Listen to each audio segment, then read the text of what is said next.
Εσύ το ήξερες ότι μπορούμε να κατασκευάσουμε τα γυαλιά με το βαθμό σου? Είτε αυτά είναι ηλίου, είτε αυτά είναι οράσεως. Πιο συγκεκριμένα να σου διευκρινίσω ότι είμαστε οπτικό κατάστημα και συγκεκριμένα εγώ έχω σπουδάσει οπτική και οπτομετρία και όλα τα γυαλάκια κατασκευάζονται στο χώρο μας από εξειδικευμένο προσωπικό.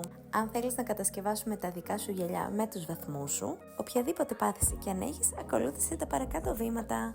Βήμα 1. Στείλε μας σε inbox ή στο email το σκελετό για τον οποίο ενδιαφέρεσαι και τη συνταγή ή γράψε μας τους βαθμούς σου. Βήμα 2. Σε ενημερώνουμε εμείς για το κοστολόγιο, διότι το κοστολόγιο βγαίνει αναλόγως με τους βαθμούς της διοπτρίας σου. Βήμα 3. Μας βάζεις μία προκαταβολή για να προχωρήσουμε στην παραγγελία, γιατί πρόκειται για ειδική παραγγελία. Βήμα 4. Μας στέλνεις τα στοιχεία σου. Εμείς κατασκευάζουμε τα γυαλάκια σου σε διάστημα εντός 2 ημερών. Πακετάρουμε και έτοιμα για αποστολή. Για οποιαδήποτε απορία ή διευκρίνηση μπορείς να μας στείλεις inbox